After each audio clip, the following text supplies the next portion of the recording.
The text message glowed on Dana's phone like a neon sign in the dark garage. Can't wait to feel you again tonight.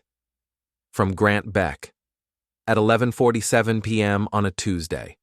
I'd been working late on Mrs. Henderson's broken furnace when Dana's phone buzzed on my workbench. She'd left it there while showering, probably expecting another message from her book club friends. Instead, I found myself staring at 3 months of explicit conversations with Grant Beck, the cocky sales rep from her office. Miss you already, baby. Dave's working late again. Perfect timing. That thing you did with your tongue. My hands didn't shake as I scrolled through the evidence. 22 years of marriage, and this is what it came to. My wife scheduling her affairs around my work schedule like she was planning grocery runs. The shower was still running upstairs. Steam drifted down from the bathroom, mixing with the cold December air seeping through my garage door. I could hear Dana humming some pop song, probably the same tune she'd been humming for weeks. Now I knew why she'd been so cheerful. I forwarded every message to my own phone, then placed hers back exactly where she'd left it. The screenshots would come in handy later. Dana appeared in the doorway 20 minutes later, wrapped in her pink bathrobe, hair still damp. Dave, you coming to bed soon? Just finishing up, I said, not looking up from the furnace parts scattered across my workbench. Big day tomorrow. She kissed the top of my head, the same lips that had been planning Grant's next visit. Don't stay up too late. I love you. Love you too, I replied automatically. She padded back upstairs, leaving behind the scent of her expensive shampoo. The same shampoo she'd started using 3 months ago, the same time her affair began. I sat in my garage until 2 a.m., reading every message, studying every detail. Grant Beck, 35 years old, divorced, drove a red Mustang, lived in the Riverside Apartments downtown. Apparently, he'd been eager to meet the husband and see if I was really as boring as Dana described. Well, Grant was about to get his wish. The next morning, I watched Dana get ready for work with new eyes. She spent 45 minutes on her makeup, up from her usual 15. She wore the black dress I'd complimented last month, the one that hugged her curves in all the right places, the one she'd claimed was just for special occasions. You look beautiful, I told her over coffee. She blushed, actually blushed. Thank you, honey. You're so sweet. Sweet.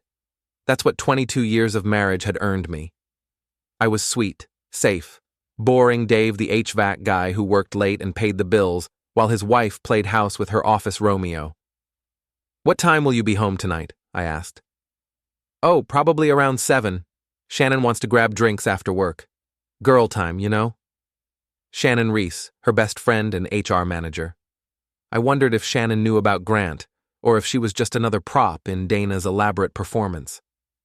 Have fun, I said, kissing her cheek. I'll probably work late again. Got 3 service calls scheduled. Her face lit up like Christmas morning. Oh, that's fine. Don't worry about dinner. I'll grab something with Shannon.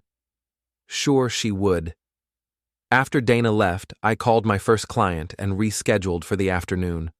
Then I drove to Riverside Apartments and parked across the street from Building C. Grant's red Mustang sat in spot 23, exactly where Dana's messages said it would be. I didn't have a plan yet.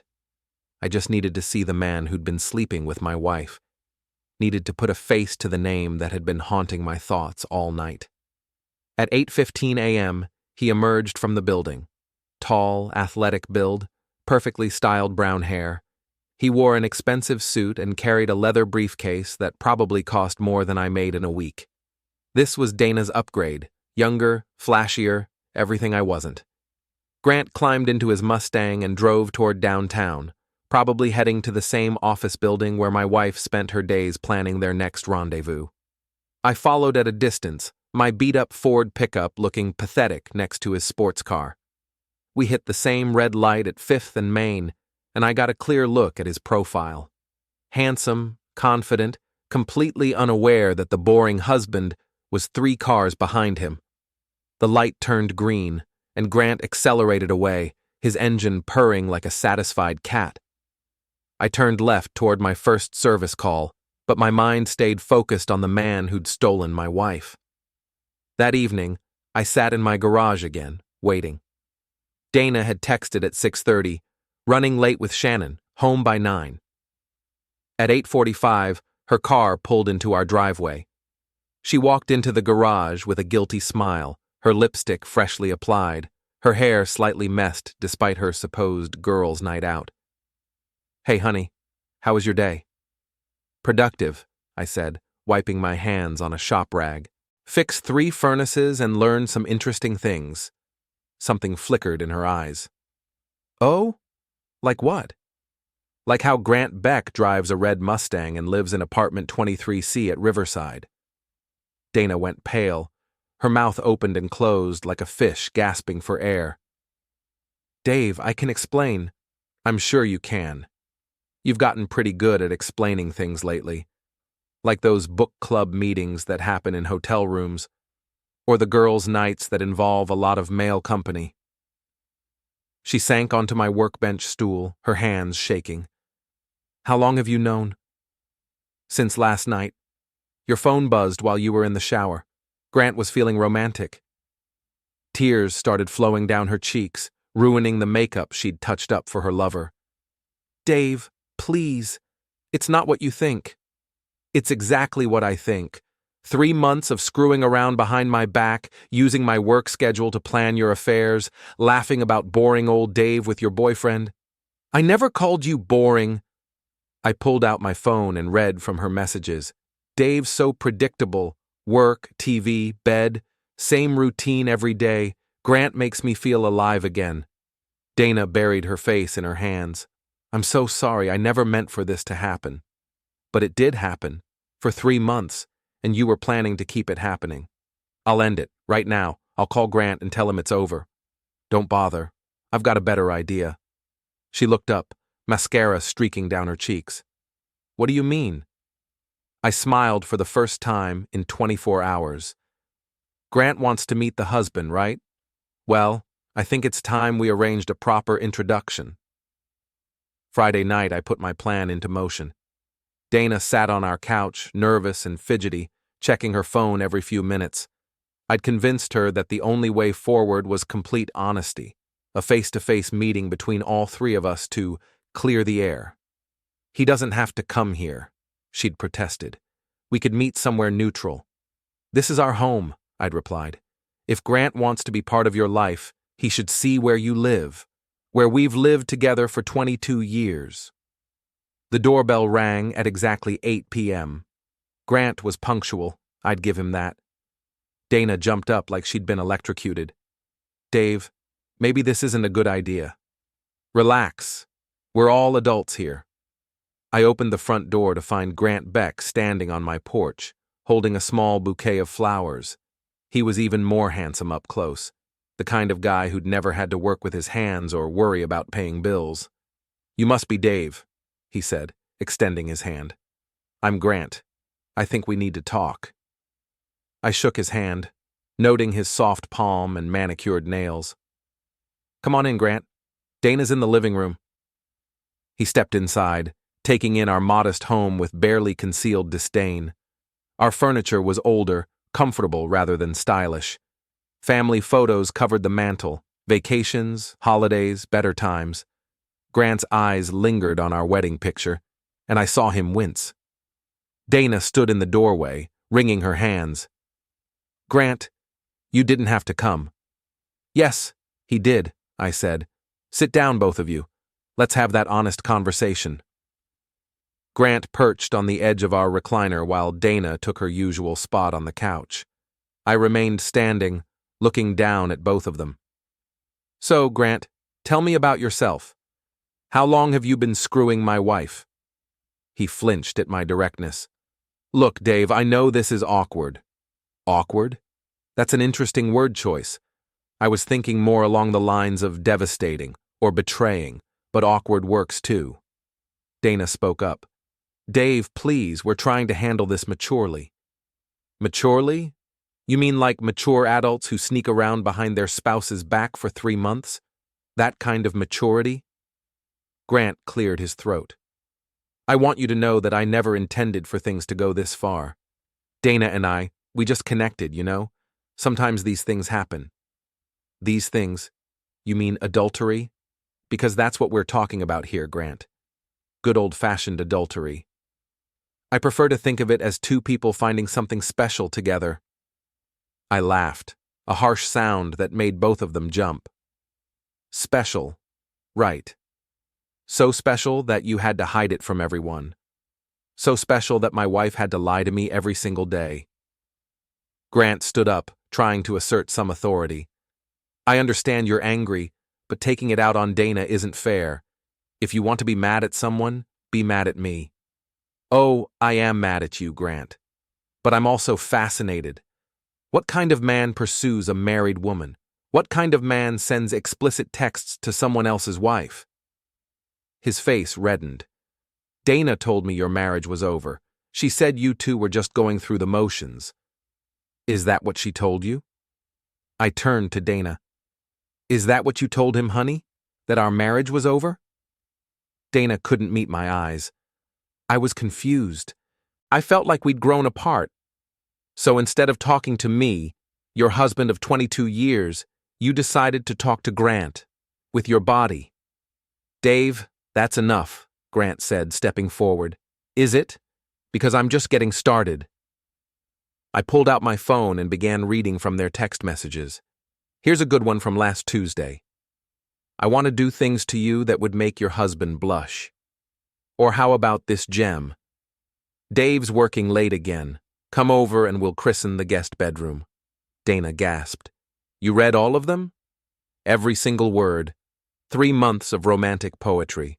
Grant's quite the wordsmith when he's trying to get laid. Grant's hands clenched into fists. You don't have to be cruel about this. Cruel. Grant, you've been sleeping with my wife in my house, in my bed, and you think I'm being cruel by reading your love notes out loud? It wasn't like that. It was exactly like that. You want to know what's cruel, Grant? Cruel is coming home from a 12-hour workday to find your wife glowing because she's been with another man. Cruel is watching her lie to your face while she plans her next affair. Cruel is realizing that the person you trusted most in the world thinks you're so boring and predictable that she had to find excitement somewhere else. The room fell silent, except for Dana's quiet sobbing. Grant looked uncomfortable, probably realizing that his romantic adventure had real-world consequences. So here's what's going to happen, I continued. Grant, you're going to leave my house and never contact my wife again. Dana, you're going to decide whether you want to save our marriage or end it, but the sneaking around stops now. Grant moved toward the door. Dana, I'm sorry it had to happen this way. Don't apologize to her, I said. Apologize to me. You're the one who violated my home and my marriage. He turned back, his jaw tight. Fine. I'm sorry, Dave.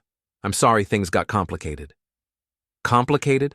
That's still not an apology for sleeping with my wife. I'm sorry for sleeping with your wife. There we go. Now get out. Grant left without another word, his flowers forgotten on our coffee table. Dana continued crying, her shoulders shaking with each sob. I'm sorry, Dave. I'm so sorry. Sorry you did it, or sorry you got caught? Both. I don't know. I was so confused. I sat down across from her, suddenly exhausted. What happens now, Dana? I don't know. Do you want a divorce? I don't know either, but I know one thing. If we're going to try to work this out, there can't be any more secrets. No more lies. No more Grant. She nodded vigorously. Yes, absolutely. I'll do whatever it takes. We'll see. That night, I slept in the guest room while Dana cried herself to sleep in our bed. I stared at the ceiling, wondering if our marriage could survive this betrayal, wondering if I even wanted it to. But mostly, I thought about Grant Beck and his soft hands and his expensive suit. He'd walked into my home, shaken my hand, and apologized for complications, like he'd accidentally scratched my car instead of destroying my marriage. Some complications required more than an apology to resolve. The next 2 weeks passed in a strange, tense quiet. Dana tried to act normal, cooking my favorite meals and asking about my day with desperate enthusiasm. She'd thrown herself into being the perfect wife, as if she could erase 3 months of betrayal with casseroles and conversation. I played along, watching her performance with detached curiosity. She deleted Grant's number from her phone, in front of me, for dramatic effect. She'd quit her book club and canceled her gym membership, eliminating any excuse to be away from home. But I knew it was all theater. People don't change overnight, especially not people who can lie to your face for 3 months while sleeping with someone else. The first crack in her facade appeared on a Thursday evening. My phone rang during dinner. Tom Bradley, my oldest friend, calling to cancel our weekend fishing trip. "Sorry, Dave, but I can't make it Saturday. Something came up." Tom had never canceled on me before. We'd been fishing together every month for 15 years, rain or shine. "Everything okay? Family emergency?" "No, just, look, maybe we should skip a few months. Give things time to settle down." "What things?" A long pause. "Come on, Dave. You know what things." After he hung up, I stared at my phone, pieces clicking into place. "Dana, who have you been talking to?" She looked up from her meatloaf, trying to appear innocent. "What do you mean?" "Tom just canceled our fishing trip. He's never done that before. So I'll ask again. Who have you been talking to?" "I haven't been talking to anyone about what happened." "What about Shannon, your best friend and HR manager? The one who supposedly doesn't know about your affair?"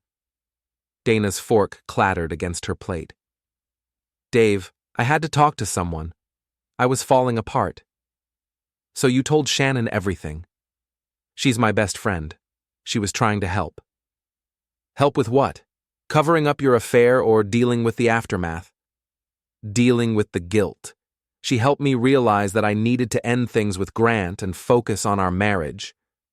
I laughed bitterly. "Shannon helped you realize that? When did this conversation happen, Dana?" "Last week, after Grant came over."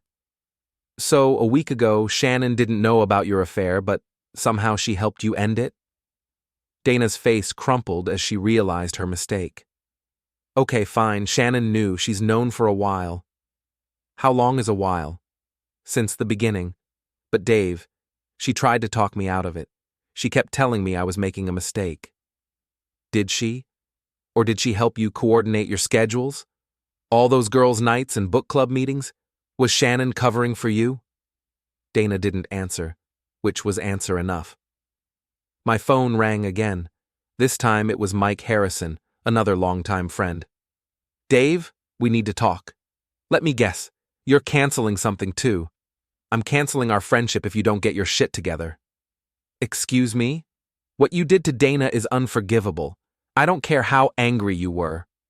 I stepped outside, away from Dana's listening ears. "What exactly do you think I did to Dana?" "Shannon told us everything. How you humiliated her in front of that Grant guy. How you're controlling her every move now, not letting her leave the house. How you threatened her."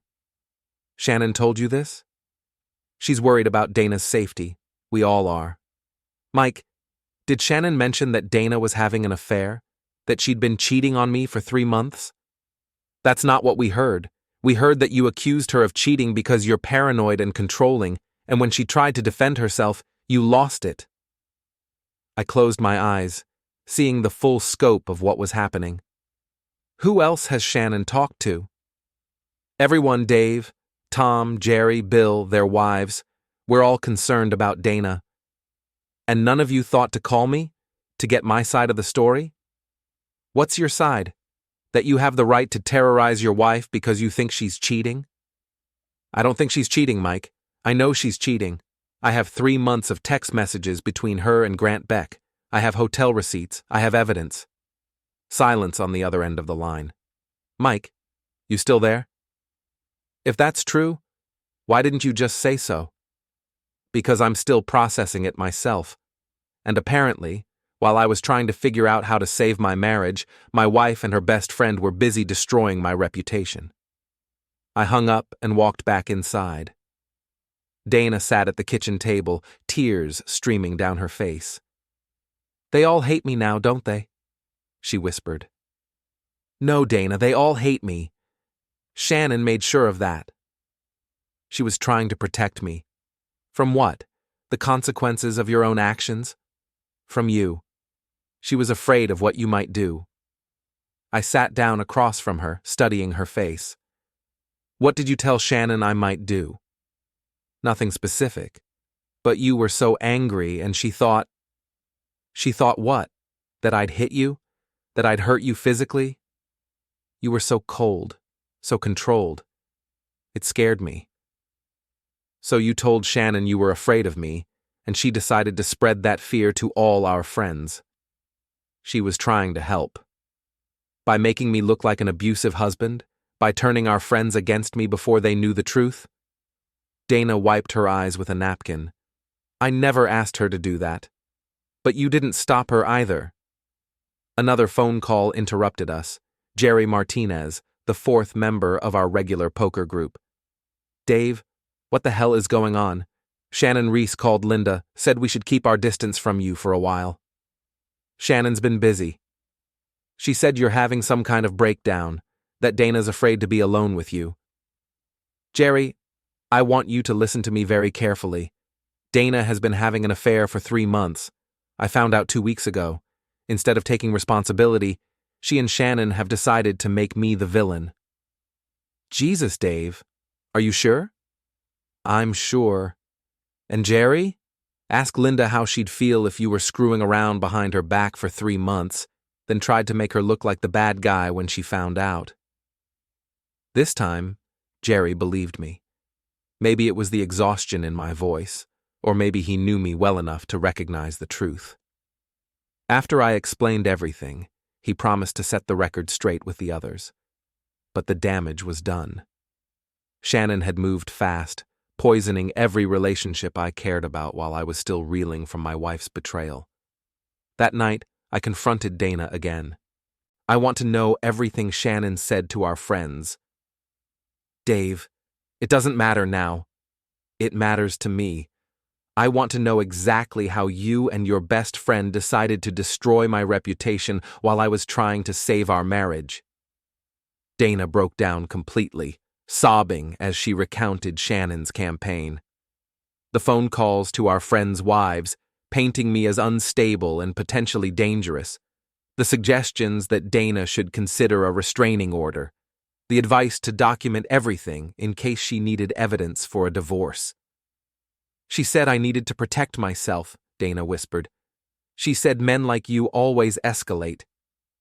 "Men like me? What kind of man am I, Dana?" She said, controlling men often become violent when they lose control." I stared at my wife, the woman I'd loved for over 2 decades, the woman who'd betrayed me and then allowed her friend to destroy my reputation, and felt something cold and hard settle in my chest. "You know what, Dana? Shannon's right about one thing. I am losing control, but not in the way she thinks." "What do you mean?" "I mean, I'm done playing defense. I'm done being the victim in this story. If Shannon wants to make me the villain, then maybe it's time I started acting like one." Dana's eyes widened with genuine fear. "Dave, what are you going to do?" "I'm going to give Shannon and Grant exactly what they deserve, and you're going to help me do it." The transformation didn't happen overnight, but it was thorough. I stopped trying to save my marriage and started planning my revenge. Dana watched nervously as I became someone she didn't recognize, cold, calculating, and completely focused on destroying the people who'd destroyed my life. First, I dealt with our finances. 22 years of marriage meant joint accounts, shared credit cards, and intertwined assets. I spent a weekend carefully separating everything, moving my money into new accounts, canceling her access to credit cards, and documenting every expense from the past 3 months. Those hotel receipts she thought I hadn't noticed? I had copies. The expensive lingerie she'd bought for herself, I had the credit card statements, the romantic dinners she'd claimed were work meetings, all documented. "What are you doing?" Dana asked, finding me surrounded by paperwork at the kitchen table. "Preparing for war," I replied without looking up. "I thought we were trying to work things out." We were. Then I realized that while I was trying to rebuild our marriage, you and Shannon were busy burning down my life. I showed her the notebook where I'd been tracking everything, every lie she'd told, every alibi Shannon had provided, every friend who'd turned against me based on their coordinated story. "Dave, this is obsessive. This is thorough. There's a difference." Next, I started my investigation into Grant Beck. It's amazing what you can learn about someone when you put your mind to it. Public records, social media, professional networking sites. Grant had left a digital trail that told a fascinating story. He wasn't just some random guy who'd fallen for my wife. Grant Beck was a serial cheater with a pattern of pursuing married women. His divorce 2 years earlier had been messy, involving adultery and financial misconduct. His ex-wife had accused him of manipulating vulnerable women, using his charm to exploit their insecurities. Sound familiar? But the most interesting discovery was Grant's employment situation. He worked for Morrison Sales, a mid-sized company with strict policies about employee conduct. Their handbook specifically prohibited relationships that create conflicts of interest or compromise professional judgment.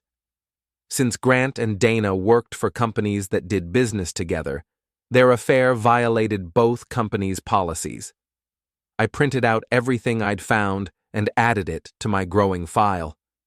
Grant had no idea what was coming. Shannon was next. As Dana's best friend and HR manager, she'd been the architect of my social destruction. But Shannon had made one crucial mistake. She'd involved herself directly in Dana's affair by providing alibis and cover stories. As an HR manager, Shannon had a professional obligation to maintain certain ethical standards.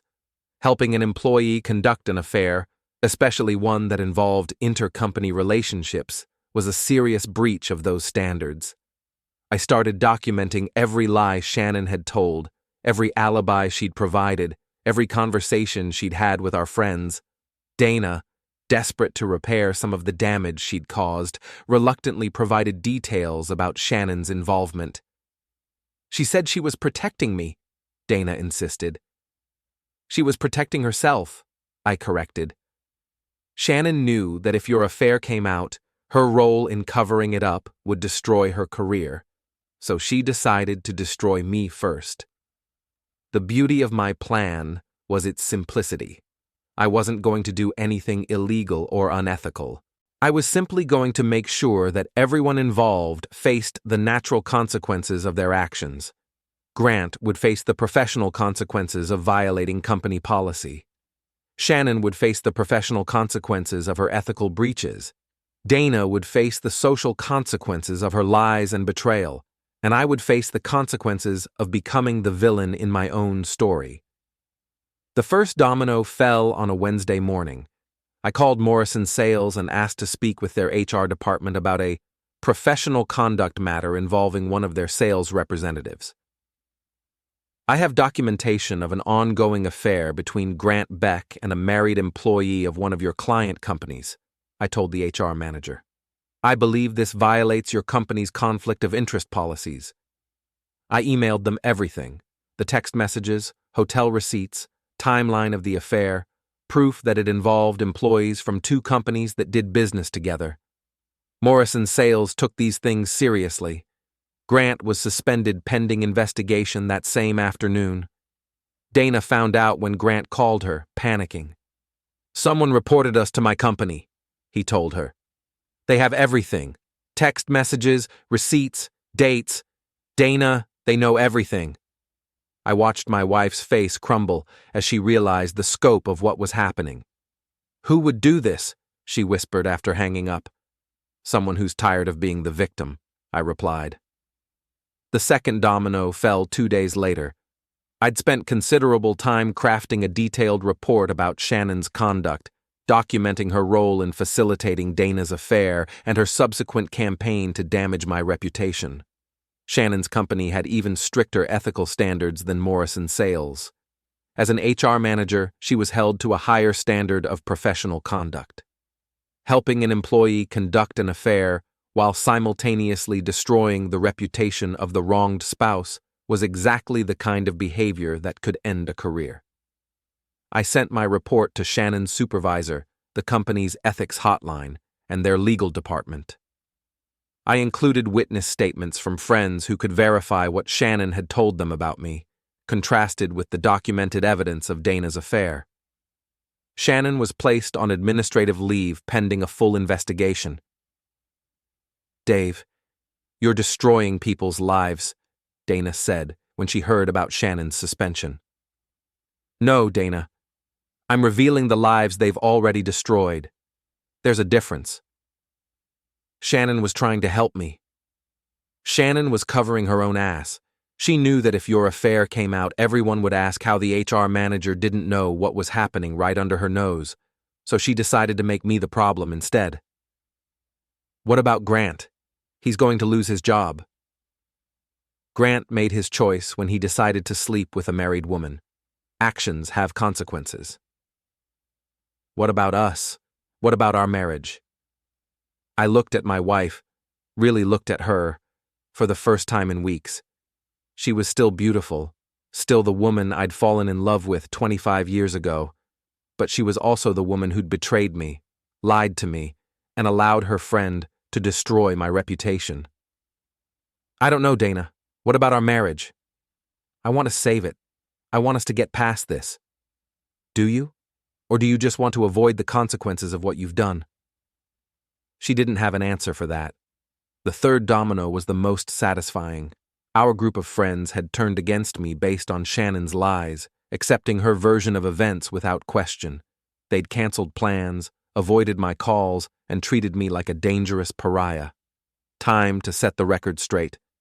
I organized a gathering at Murphy's bar, the same place we'd been meeting for years.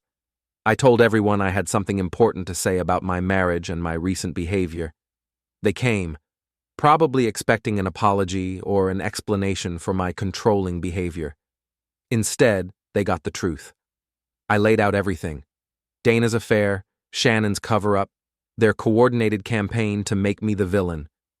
I showed them the evidence, played some of the recorded phone calls, and watched their faces change as they realized how thoroughly they'd been manipulated. "Jesus Christ, Dave," Tom said. "Why didn't you tell us this from the beginning?" "Because I was trying to save my marriage. While I was doing that, Shannon was busy saving Dana's reputation at the expense of mine." Mike looked sick. "We should have called you.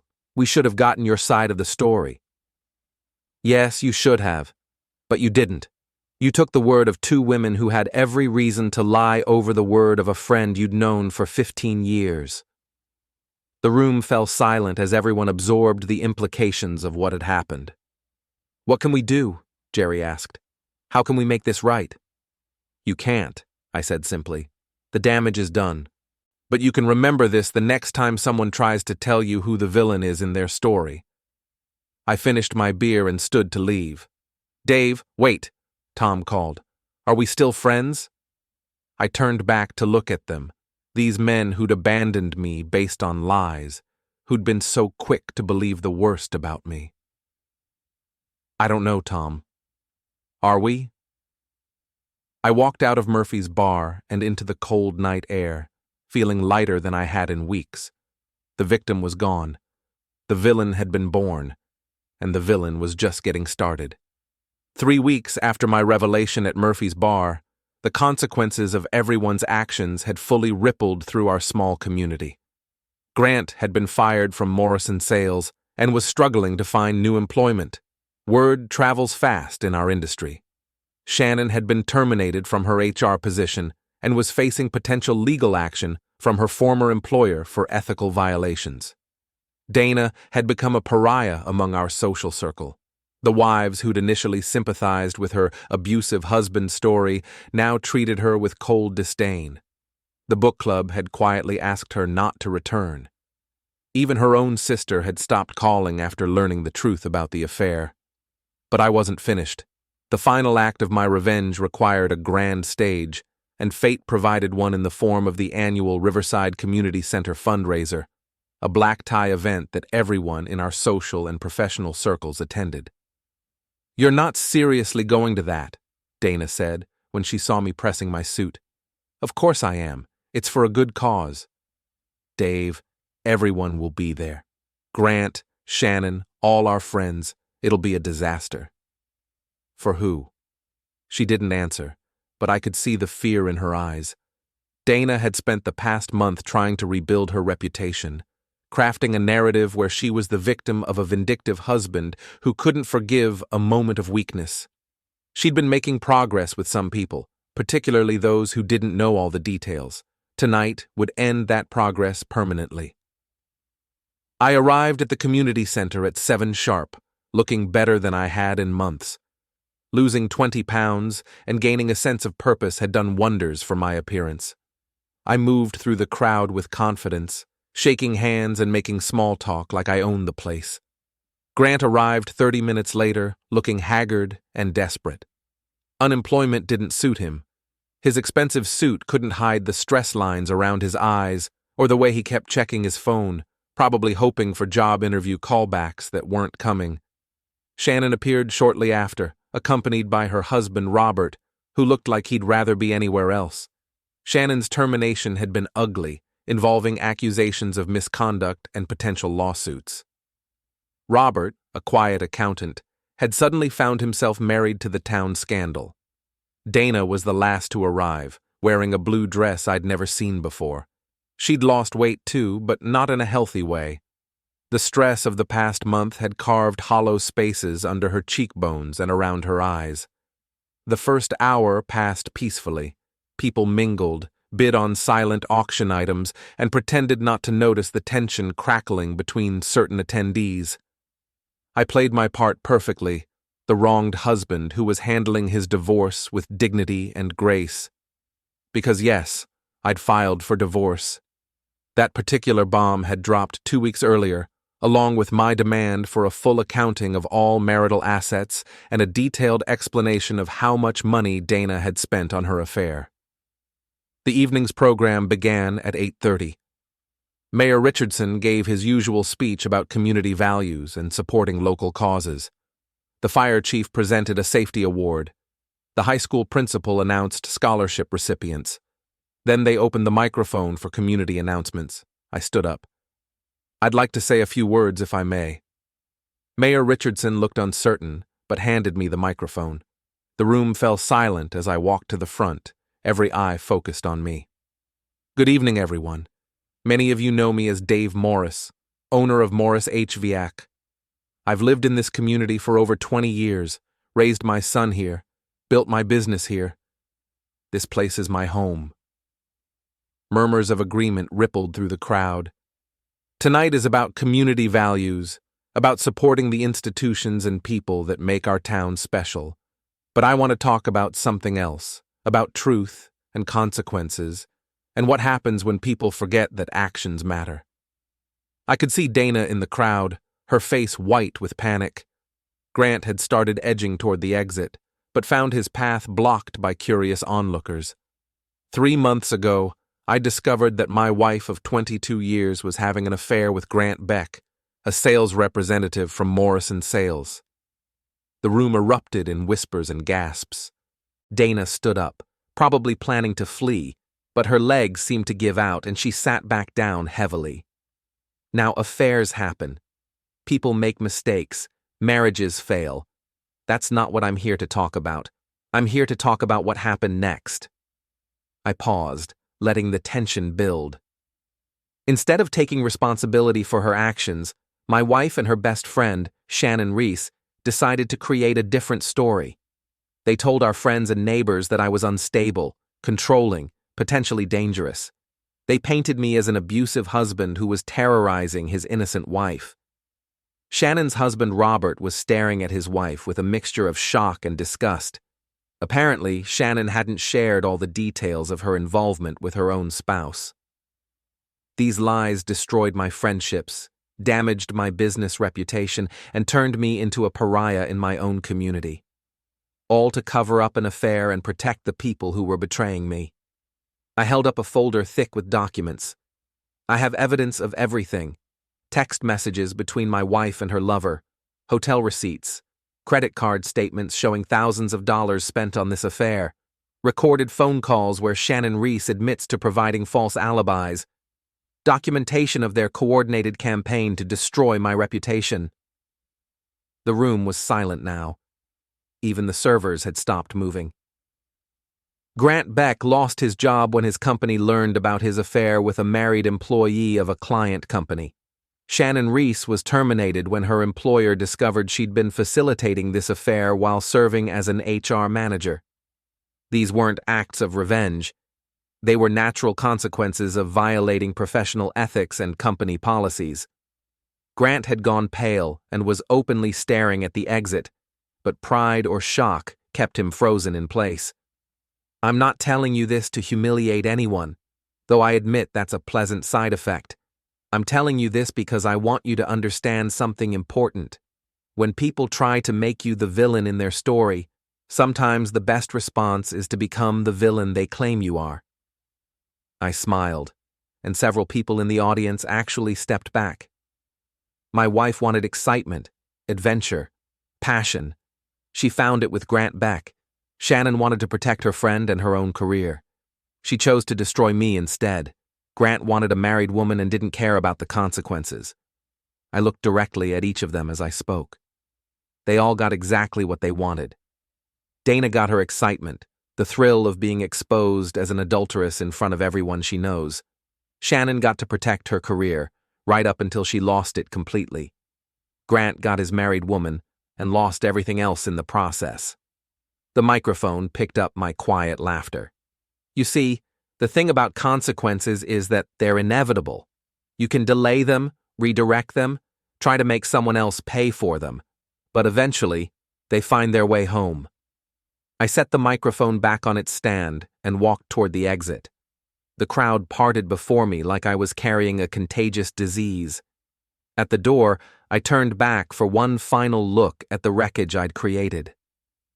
Dana was sobbing into her hands while her few remaining friends awkwardly tried to comfort her. Shannon was arguing in harsh whispers with her husband, who looked ready to walk out on her entirely.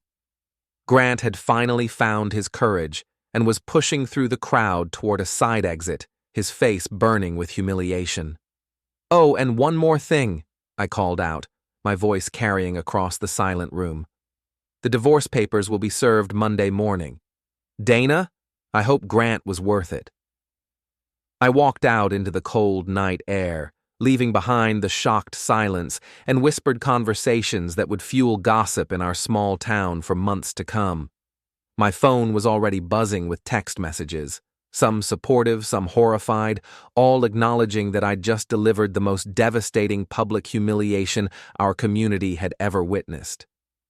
I drove home to my empty house, poured myself a whiskey, and sat in my garage among the tools and equipment that had always been my refuge. Tomorrow, I'd start the next chapter of my life. I'd rebuild my business, maybe move to a new town, definitely find better friends. But tonight, I savored the perfect completion of my revenge. They'd made me the villain in their story, so I'd given them a villain worthy of the role. I'd destroyed their reputations, ended their careers, and exposed their lies in the most public way possible. Dana would never recover from tonight's humiliation. Shannon's career in HR was finished forever. Grant would carry the stain of this scandal to every job interview for years to come. And I would sleep soundly, knowing that justice had been served with surgical precision. They'd wanted a villain. I'd given them one they'd never forget.